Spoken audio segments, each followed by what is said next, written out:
All right, folks, we welcome back to the show South Carolina Senator Tim Scott, Republican of South Carolina. And Senator Scott, it's great to see you again, sir. Well, Larry, thank you for having me on the best show on TV. So I appreciate being back with you. I love that. Music to my ears. We appreciate it. So Yes, right now, the headline story is the consumer price inflation report, which was worse than people thought, and they weren't too excited about it in the first place. As you probably know, so for the 12 months ending in February, it's 7.9%, up 7.9%. The Biden people are blaming it all on Vladimir Putin. Do you agree with that? Well, Larry, that's a ridiculous statement. Here's what we know from the kitchen table economists, also known as moms around the country. They know without any question that before there was a conversation about Russia, their gas prices were up 60%. They know before there was ever a conversation about the genocide happening in Russia, in Ukraine because of Russia, there was already seeing a double-digit increase in fish and meat and all types of food, nearly a 20% in dresses and other types of clothes. We've seen a crisis caused by President Biden's decisions to literally cut off the Keystone XL pipeline to stop permitting for oil research and at the same time spend $2 trillion. It's like pouring gas on a fire that's already out of control. It's his fault, not somebody else's.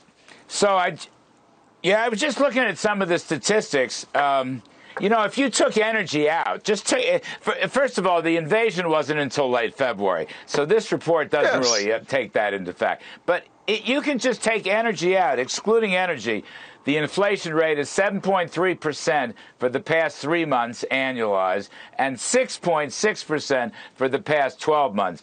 So really, energy here is a red herring, and I think you're right about overspending. The Fed is printing too much money.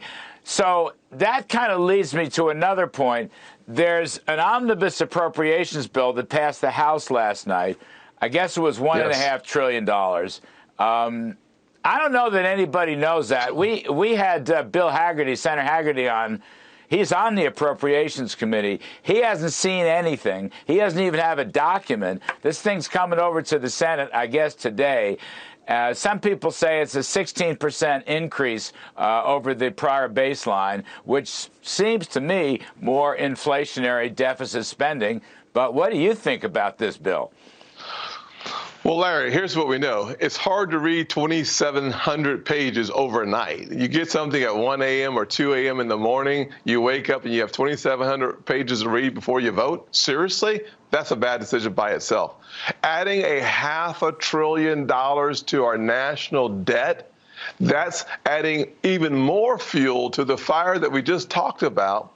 And finally, let's say this. The Democrats' leadership in the House has led to a 40-year high in inflation, and they're still pouring more money on this crisis. That's not good for moms making decisions at homes like the one I grew up in. I can't imagine the type of crisis people are facing paycheck to paycheck, working paycheck to paycheck. And this administration thinks more spending, more debt, and more challenges is good news for the economy. Terrible news for moms like the one that raised me. So in his State of the Union speech, I mean, you gave one of the greatest rebuttals to a State of the Union speech not quite a year ago. But in this year's State of the Union speech, he actually gave the same laundry list of social spending. He just didn't call it Build Back Better. And the CBO had priced that out, as you probably know, over 10 years at $5 trillion. It would have increased debt by at least $3 trillion. Yes, sir. So, in other words, Putin's not to blame for inflation. Overspending is to blame for inflation. The Federal Reserve is accommodating it, buying all the bonds, pumping up the money supply. But President Biden, is there hypocrisy here? I mean, he wants more spending. He'd rather blame Putin than his own domestic economic policies. That's the point I'm driving at.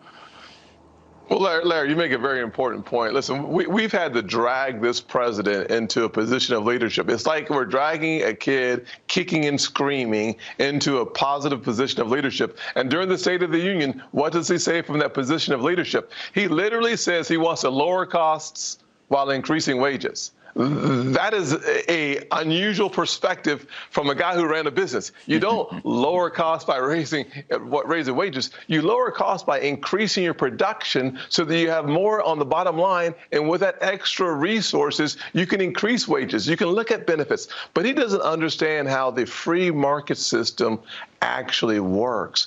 I can't imagine what he was thinking when he read from the teleprompter what someone else wrote. He should have stopped and said, wait a second, let me just tell the American people the truth. I have no clue what I'm talking about when I look at this teleprompter. But here's what I would say if I was just thinking on my own. I would say that in order for the American economy to continue to grow, we need people coming back to the workforce, not leaving the workforce. We have more jobs open than we have people looking for work. That's called a problem. And how are we going to fix that problem? We're going to fix that problem by making more incentives for people to come back to the workplace. He should talk about things that we understand, like, I need to see more energy production in the greatest nation on earth so that we're creating more jobs in the energy sector that has some of the highest paying jobs in America. That kind of incentive is common sense incentives. That puts everybody back at the line to start working again. We should talk about the importance of America's future, not 2022 and 2024, but 2030 and 2040. We're going to build the most vibrant economy the world has ever seen by investing in research and development. He didn't have that kind of conversation, Larry, because he doesn't listen to your show. He would know that already.